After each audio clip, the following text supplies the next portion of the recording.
Hello everyone.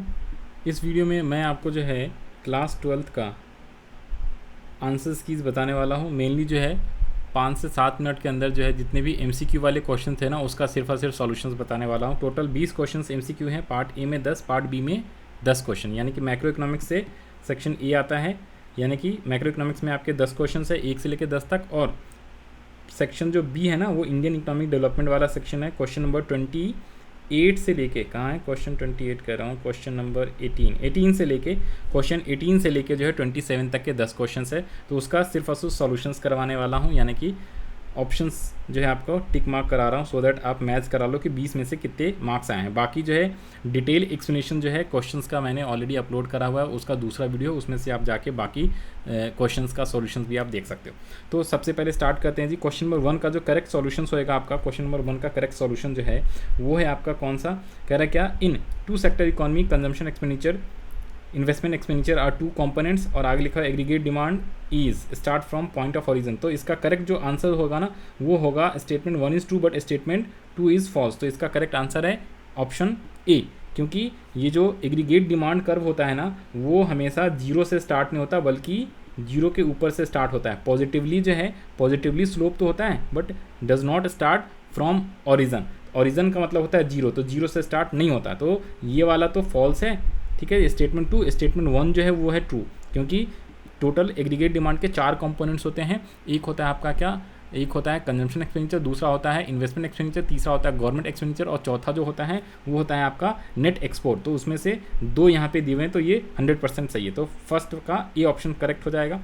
इसके अलावा जब मैं सेकंड की बात करूँ, सेकंड वाला क्वेश्चन जो कह रहा है क्या, deficit in balance of payment refers to excess of. तो ये इसका करेक्ट आंसर होएगा C, autonomous payments over autonomous receipts. कई बच्चों ने इसका आंसर फर्स्ट लगाया, current account payment over current receipts, तो ये उनका गलत है। इसका करेक्ट आंसर सी होगा। और ये मैंने आपको क्लास के अंदर भी बताया था, कहाँ पे, अगर आपने क्लास रिवीजन करा हैगा, ठीक है। तो यहाँ पे मैंने सबसे लास्ट वाला जो चैप्टर है, chapter number 12, deficit equilibrium in balance of payment, तो उसमें आपको सरप्लस और डेफिसिट का मतलब बताया हुआ था। सरप्लस का मतलब होता है autonomous receipts more than autonomous payment, and deficit का मतलब होता है autonomous receipts is less than autonomous payment. मतलब पेमेंट जो है, ऑटोनोमस पेमेंट जो है वो ज़्यादा है, ऑटोनोमस रिसीट्स कम है, और you can also say autonomous receipts जो है कम है ऑटोनोमस पेमेंट से।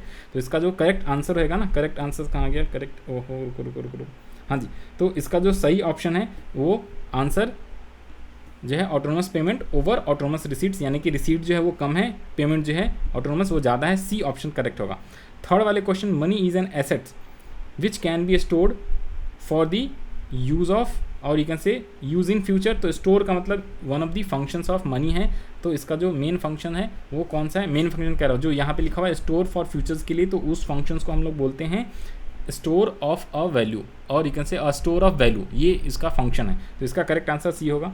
फोर्थ वाले का इसका आंसर आपका मैनेज फ्लोटिंग रेट होगा। इसमें बोला था ना, आरबीआई जो है, सेंट्रल बैंक जो है, वो क्या कर रहा है, basically decided to purchase in open market, open market में जाके और इंडियन करेंसी को परचेज करना चाहता है। किस लिए, considering depreciation of the Indian currency, की अगर इंडियन करेंसी अगर मार्केट में डिप्रिशिएशन वगैरह होने लगता है, तो उस केस में आरबीआई गवर्नमेंट जो है क्या करती है, ओपन मार्केट में फॉरेन एक्सचेंज वगैरह, करेंसी वगैरह परचेज वगैरह कर रही है। तो ये मैनेज फ्लोटिंग रेट के अंदर आता है, क्योंकि मैनेज फ्लोटिंग रेट में जो होता है, दोनों मार्केट के अंदर फ्लेक्सिबल भी सम पार्ट होता है और सम पार्ट फिक्स भी होता है। तो कुछ पार्ट जो होता है बेसिकली फ्लेक्सिबल, यानी कि मार्केट के ऊपर होता है बेस्ड, और कुछ पार्ट जो है गवर्नमेंट क्या करती है, कई बार जो है जिसको डर्टी फ्लोटिंग भी कहते थे, ठीक है, डर्टी फ्लोटिंग भी कहते थे।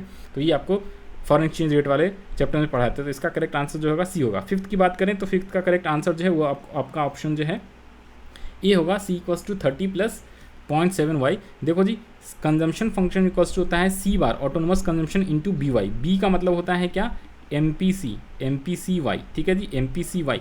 तो यहाँ पे ये जो इन्वेस्टमेंट मल्टीप्लायर दिया हुआ ना, तो जब आप के की बात करोगे तो के इक्वल्स टू 1/1 MPS होता है, या फिर 1/1 - MPC, जैसे मर्जी वैसे कर लो। तो जब इसका अगर आप 1/MPC या MPS करोगे ना, तो यहाँ पे MPC की जो वैल्यू आएगी 0.75 आ जाएगी, ठीक है जी।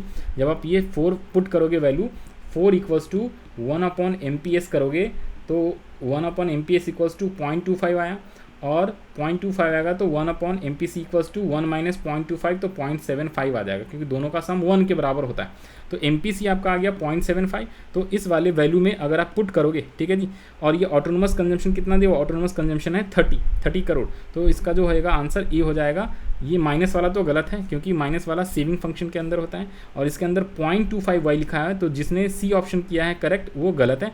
इसका सही आंसर होना चाहिए ए वाले का सही। इसके ऑल्टरनेटिव में क्या लिखा हुआ है, ऑल्टरनेटिव क्वेश्चन में कह रहा है कि if increase in national income is equal to increase in saving, तो जितना सेविंग में इंक्रीज़ हो रहा उतना जो है इनकम में इंक्रीज़ है, यानी कि, और आगे कह रहा है find the value of marginal propensity to consume. तो यहाँ पे सबसे पहले आप बात करूँ MPC इक्वल्स टू होता है delta C upon delta Y.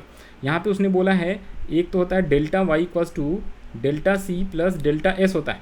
तो अगर मान लो ये कह रहा है ये और ये दोनों इक्वल है, ठीक है, अगर ये 10 रुपये है तो ये भी 10 है, तो कंजम्पशन क्या हो गया, चेंज इन कंजम्पशन 0 हो गया। तो जब आप 0 में डिवाइड बाय किसी से भी करोगे तो आंसर क्या होगा 0। तो इसका जो करेक्ट आंसर सही ऑप्शन है इक्वल टू 0 रहेगा, ठीक है जी। तो ये इसका अल्टरनेटिव आंसर था। क्वेश्चन 6 की बात करूँ, 6 का जो करेक्ट आंसर है वो होगा आपका कौन सा, ये वाला E. Vegetable grown in personal garden जो है वो नॉन मार्केटेबल एक्टिविटी कहलाती है, ठीक है जी। नॉन मार्केटिंग एक्टिविटी की, भाई गार्डन में हमने क्या किया, साग सब्जी उगाया, वेजिटेबल्स ग्रोन करा और खुद के यूज़ के लिए, ठीक है जी, इन पर्सनल यूज़ के लिए पर्सनल गार्डन में, ओके। तो ये नॉन मार्केटिंग एक्टिविटीज़ है, इसको हम बेचेंगे नहीं, खुद ही कंज्यूम करेंगे। और बाकी के सभी ऑप्शन गलत है। देखो जी, ये कह रहा था ना इसमें कॉलम 1 कॉलम 2 में मैच कराएं, तो कार जो है क्या कंज्यूमर गुड्स है, गलत जवाब। कार अगर आपने यूज़ करा है टैक्सी के तौर पे, अगर आपने कार खरीदा और वो टैक्सी के तौर पे यूज़ करो, आप टैक्सी चला रहे हो, तो वो कैपिटल गुड्स के अंदर आएगा। एयर कंडीशन आपने हाउस होल्ड के द्वारा कंज्यूम किया, यूज़ किया गया, तो वो आएगा आपका कंज्यूमर गुड्स। और स्कॉलरशिप जो है वो फैक्टर इनकम नहीं होता, बल्कि स्कॉलरशिप जो होता है वो क्या होता है, स्कॉलरशिप ट्रांसफ़र इनकम कहलाता है, जो गवर्नमेंट से स्कॉलरशिप मिलता है। तो ये तीनों ऑप्शंस गलत हैं, इसका करेक्ट आंसर ये होगा। जब मैं बात करूँ इसका ऑल्टरनेटिव वाले क्वेश्चंस का आंसर, तो इसमें यहाँ ध्यान रख लेना, इसे आप मान लो जी नंबर 1, नंबर 2, नंबर 3। तो नंबर 3, या आप एक काम करो ना, ABCD मानो, ये है आपका A, value of output, intermediate consumption और वैल्यू एडेड। तो value added equals to formula क्या होता है, A माइनस बी, यानी कि value of output minus intermediate consumption करोगे तो वैल्यू एडेड आता है। तो जब आप बात करो 2000, ये डैश है, dash fill in the blank में, डैश का मतलब 0, तो 2000 इनमें से माइनस करना है, 2000 माइनस 0 2000। फिर इसमें से 1 की जगह पे कितनी वैल्यू लिखो, जिसको माइनस करोगे तो 2000 आएगा। तो यहाँ पे अगर आप 4000 लिखोगे, ठीक है जी, माइनस 2000 करोगे तो 2000 आ जाएगा। फिर 4400, ये है थर्ड वाला आइटम। थर्ड वाले आइटम में आप यहाँ पे 4000 लिखोगे, तो 4000 माइनस 400 करोगे तो आपका क्या आ जाएगा, 400 रुपये आ जाएगा। इन सबको टोटल करोगे तो 4400 आया। अब यहाँ पे लिखोगे आप 10,400, ठीक है जी, और इसमें से 6000 माइनस करोगे तो 4400 आ जाएगा। इस टाइप से आप इसका सॉल्यूशन निकाल सकते हो। तो इसका जो करेक्ट आंसर होएगा, इसका जो करेक्ट आंसर है, ऑप्शन है, वो क्या होगा, पहले में 4000, दूसरे में 10,400, तीसरे में 4000, चौथे में 4400। तो इसका बी वाला जो है वो करेक्ट आंसर है, करेक्ट सॉल्यूशन है, ऑप्शन बी इज़ करेक्ट। 7 की मैं बात करूँ, suppose the price of UK pound. अच्छा, मैं एक काम करता हूँ, सीधा आंसर ही बता देता हूँ, ठीक है, एक्सप्लेन करने की जरूरत है। एक्सप्लेनेशन तो मैंने ऑलरेडी पिछली वीडियो में करा हुआ है, तो वहाँ पे आप एक्सप्लेनेशन देख सकते हो। देखो 7th वाले का करेक्ट जो आंसर होगा वो क्या होगा, suppose the price of UK pound has increase from this, तो इसे हम डेप्रिसिएशन बोलते हैं। इसका ऑल्टरनेटिव वाले का आंसर क्या होगा, इसका आंसर ये है, अ deficit trade balance for country x. जब भी देखो जी, यहाँ पे कह रहा था ना, कंट्री एक्स का जो है वहाँ पे ज़्यादा इन्फ्लेशन है in comparison to country Y. तो जिस कंट्री में इन्फ्लेशन ज़्यादा होता है ना, वो वाले कंट्री क्या करेंगे, वो इंपोर्ट ज़्यादा करने लगेंगे और एक्सपोर्ट ज़्यादा करेंगे, ठीक है जी। उल्टा बोल दिया ना मैंने क्या बोला, ट्रेड डिफिसिट, हाँ ठीक है जी। तो कंट्री एक्स जो है has more inflation than country Y. तो उस केस में जो है वो जो है बेसिकली क्या करेगा, कंट्री एक्स जो है जब उसके यहाँ पे बहुत ज़्यादा इन्फ्लेशन हो रखा होगा, तो वो जो है इंपोर्ट बहुत ज़्यादा करेगा विदेशों से, और एक्सपोर्ट जो है वो कम करेगा। तो इंपोर्ट जब ज़्यादा करेगा तो उस केस में उस कंट्री में डेफिसिट हो जाता है। 8th वाले का जो करेक्ट आंसर है, 8th वाले में क्या है, इसमें बोला हुआ है full employment is absence of voluntary element. तो ये स्टेटमेंट फॉल्स हो है, और फुल एम्प्लॉयमेंट ऑल ये स्टेटमेंट ट्रू है। तो इसमें आप कौन सा कर लो, देख लो जी, statement A is false but reason जो है वो ट्रू है। तो यहाँ इसका आंसर हो जाएगा ये वाला, लास्ट वाला, assertion is false but reason is true. Question 9 की बात करें तो M1 is does not include, जैसे डज नॉट है ना, तो ये वाला इसका फॉल्स स्टेटमेंट है, और ये वाला इसका ये भी फॉल्स है। तो इसमें दोनों फॉल्स, ये कह रहा है क्या पर्टिकुलर पीरियड, ये भी फॉल्स है, ये भी फॉल्स है, तो इसमें ये दोनों स्टेटमेंट फॉल्स है, इसका ऑप्शन जो हो जाएगा वो डी है करेक्ट आंसर। इसकी बात करूँ अ लीनियर कंजम्पशन का टेक्स प्लेस पैरेलल शिफ्ट, तो ये वाला इसका राइज आंसर हो जाएगा, बी हो जाएगा 10 का। तो हमने 1 से लेकर 10 का आंसर आपको बता दिया मैंने। इसके बाद मैं बात करूँ पार्ट सेक्शन बी का, पार्ट बी का, तो क्वेश्चन नंबर 18 कह रहा है dash is apex institution which plans evaluates policy related to rural credit needs, तो नाबार्ड हो जाएगा। During the British rule in India agriculture output witness land settlement, इसका करेक्ट आंसर है। 20 in the first phase of green revolution, यहाँ पे wheat and rice होएगा। और वाले में dash is also known as architect, ये पीसी ठीक है, महलनोविस जो हैं वो हैं basically architect of Indian planning.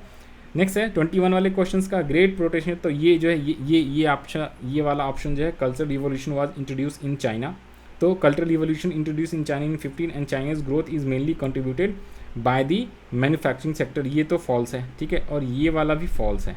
इसके अंदर दोनों जो फॉल्स है, इसका आंसर करेक्ट जो है डी है। एक बार यहाँ से दोबारा से मैच करा दूँ क्या, डी जो है इसका करेक्ट आंसर है। कहाँ गया जो जी क्वेश्चन नंबर जो कौन सा था, इसको एक्सप्लेन कर रहा था ना, गूगल से चेक भी मैंने आपको करवाया था, तो एक बार दोबारा से यहाँ पे देख लो जी, ये रहा।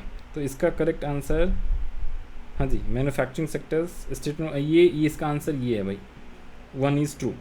यहाँ पे 1950 में जो है कल्चरल रिवॉल्यूशंस आया था, तो ये फॉल्स नहीं बल्कि इसका जो ट्रू आंसर है वो है आपका स्टेटमेंट 1 होएगा। Statement 1 great proletarian cultural revolution was introduce in China इन 1950, तो ये आपका फर्स्ट वाला तो ट्रू है और ये सेकंड फॉल्स है, तो इसलिए आपका ये आंसर हो गया ना ये वाला। फिर हम बात करें इसका identify the incorrect statement from the following, तो इसके अंदर आपका सी ऑप्शन करेक्ट होगा। 1 चाइल्ड पॉलिसी जो है पाकिस्तान ने कभी भी अडॉप्ट नहीं करा, वो लोग तो और भी क्या है मुस्लिम कंट्री है, तो वो लोग तो जितने ज़्यादा पॉपुलेशन वो होते हैं। तो नंबर 22 की बात करें तो इसके अंदर जो है ऑप्शन सी होगा, क्योंकि इसमें बोला हुआ था क्या कि कौन सा जो है एसोसिएटेड है problem of human capital formation, तो ह्यूमन कैपिटल फॉर्मेशन से एसोसिएटेड तो brain drain, rising population and low academic standards, तो इन सब की वजह से क्या है ह्यूमन कैपिटल फॉर्मेशन इंक्रीज़ नहीं होता बल्कि घटता है, डिक्रीज़ होता है, ख़राब होता है। तो इसलिए 23rd वाला जो है 23rd वाले का करेक्ट आंसर क्या है, 1980s इकोनॉमिक ग्रोथ रेट, हाँ तो ये तो आपका सही है ट्रू है, बट ये वाला जो आपका गलत है, तो इसमें असर्शंस ए, इसका आंसर होना चाहिए both A and R true but R is the not correct. इसका जो करेक्ट आंसर है, कई लोगों ने इसका बी ऑप्शन चूज़ करा है, बट कई लोगों ने इसका ए ऑप्शन चूज़ करके आए हैं, तो वो गलत है। आपका इसमें बी ऑप्शन करेक्ट होना चाहिए और ये करेक्ट है। Identify which of the following is an incorrect statement, incorrect about the environment, incorrect बोला हुआ है तो इसका लैंड डिग्रेडेशन होएगा। Read the following statement carefully, कह रहा है सेज से ह्यूज FDI चाइना में हुआ, तो ये यस ये ट्रू है। और जब मैं बात करूँ China rapid growth was result of 9, no ये गलत है ठीक है। तो इसमें जो करेक्ट आंसर होगा statement 1 is true but statement 2 is false. Read the following statement carefully, first 5-year plan in China 1956 में, नहीं जी 1953 से 1957 में हुआ था, और USSR सोशलिस्ट, ये भी फॉल्स है। तो इसका आंसर जो है दोनों फॉल्स है ना, both the statements are false. इसमें से भी एक बार आप करा लो 26 ठीक है जी 26 correct, both the statements are false right. तो इसका मैंने आपको बता दिया both the statements are false, ये मैंने आपको बता दिया, एक्सप्लेनेशन मैंने ऑलरेडी दिया हुआ है ठीक है जी। नेक्स्ट है 27, तो इसका फर्स्ट ऑप्शन सही है, क्योंकि इसमें जैसे इसने बोला ना वर्कर पॉपुलेशन रेशो, तो भाई टोटल लेबर फोर्स होगा। कई बच्चों ने इसका ऑप्शन बी लगाया जो कि गलत है ठीक है, B option is not correct. इसकी बात करूं बस, तो यहाँ से मैंने आपको टोटल 20 क्वेश्चंस 13 मिनट्स के अंदर मैंने आपको जो है कवर करा दिए। अब आपने मैच करा लोगे 20 में से आपको कितने नंबर आए हैं ठीक है, और उसके बाद जो थियोरेटिकल में लिखा है तो उसके अनुसार आप अपना आंसर जो है जो मार्क्स जो है आप अपना इवैल्यूएट कर सकते हो। तो thank you for watching this lectures, I hope आपको ये अच्छा लगा होगा। बाकी ये जो इसका थियोरेटिकल वाले का क्वेश्चन सॉल्यूशन जो है ना इंडियन इकोनॉमी, इन सब के क्वेश्चंस का आंसर जो है मैंने PDF जो है ऑलरेडी टेलीग्राम चैनल पे अपलोड कर दिया, उसका लिंक डिस्क्रिप्शन में मिल जाएगा। और बाकी एक्सप्लेन वाला वीडियो जो है वो उसका भी लिंक जो डिस्क्रिप्शन में दे दूंगा, या चैनल पे जाके आप देख सकते हो। पूरा पेपर का एक्सप्लेनेशन जो है 1 आवर्स के अंदर मैंने आपको एक्सप्लेन कराया हुआ इस क्वेश्चन पेपर का। और बाकी BST के लिए आप जो है नेक्स्ट पेपर बिजनेस स्टडी का है, उसके लिए आप मेहनत करते रहो, पढ़ते रहो। बाकी उसके सारे चैप्टर्स के रिवीजन वीडियो जो है ऑलरेडी आपको मेरे YouTube चैनल पर मिल जाएगा, वहाँ से आप जो है रिवाइज कर सकते हो। Thank you for watching this lectures, all the best to all the best to all of you for your next exams.